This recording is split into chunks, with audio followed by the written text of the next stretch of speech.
آپ اس شخصیت میں دیکھیے کہ آواز کا کتنا بڑا رول ہے. آپ سوچیں کون سے ماں باپ ہیں جو اپنے بچے کو اپنے والیوم پہ کنٹرول کرنا سکھاتے ہیں. کتنا مشکل ہے نا یہ کام. ماں باپ کے تو ذہن میں بھی کبھی نہیں آیا کہ ہم نے بچے کو اپنی آواز کنٹرول کرنی بتانی ہے. اور آپ دیکھیں کہ اسکولز میں، کالجز میں، ایلیٹ اسکولز میں، جہاں میں کیا کہوں، یعنی کہ جہاں ہمارا پارلیمنٹ ہے، ہمارے کو بڑے سے بڑا اکٹھ ہو، لوگ آسمان کی طرف منہ کر کے کہہ کے لگا رہے ہوتے ہیں، ہنس رہے ہوتے ہیں. ڈفرنس کیا ہے اینیملز کے اکٹھ میں اور انسانوں کے اکٹھ میں؟ آخر کوئی ڈفرنس تو ہونا چاہیے. ٹریننگز جو ہوتی ہیں اس میں اس طرح سے کیا جاتا ہے. مجھے ایک ٹریننگ پہ جانے کا اتفاق ہوا تو باقی سب کچھ تو ٹھیک تھا، لیکن اینڈ میں انہوں نے کہا کہ ہم لافٹر تھراپی کریں گے، اور سب لوگوں نے اونچی اونچی کہکے لگانے شروع کر دیے، اور وہ اتنا پریشان کن منظر تھا. میں نے تو خیر وہاں سے واک آؤٹ کر دیا کہ یہ تو جو ہے صریحاً ہمارے شاعر کی جو ہے وہ کی جا رہی ہے. لیکن بہرحال لافٹر تھراپی، ہلا گلا کریں، ہم شور مچائیں گے، یہ اب تو پارٹ آف ٹریننگز ہوتا ہے ہر جگہ پہ. آپ اپنے آپ کو ایکسپریس کریں، شاؤٹ کر لیں، اب تو یہ ٹریننگز میں سکھایا جاتا ہے.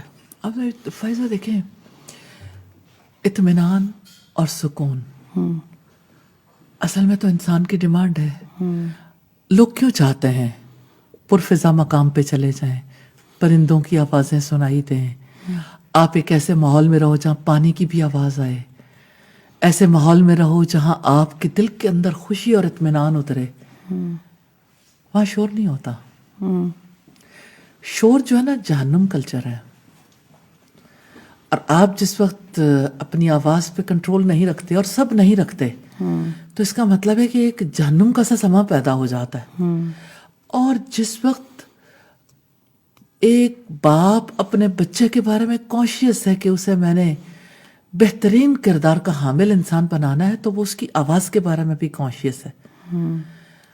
اور مثال کیا دی ہے، ان انکر الاصوات لصوت الحمیر، کہ سب سے بری آواز گدھے کی ہوتی ہے.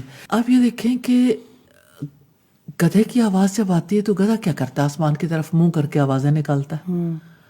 تو اگر انسان بھی اس طرح آوازیں نکالے گا تو گدھے کی طرح ہے نا. تو گدھے جیسا تو نہیں بننا چاہیے ہیومن بینگ کو.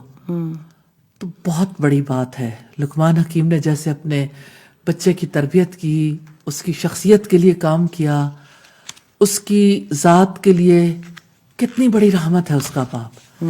اسی طرح سے ہر ماں باپ کو اپنے بچے کو، اس کی پرسنالٹی کو اوور آل دیکھنا ہے. اس کی ریلیشن شپ مینجمنٹ کرنی ہے، اس کی عبادت کی مینجمنٹ ہے، اس کے عقیدے کی، اس کے اخلاق کی اصلاح ہے، اور دنیا میں اس نے کیا کردار ادا کرنا ہے.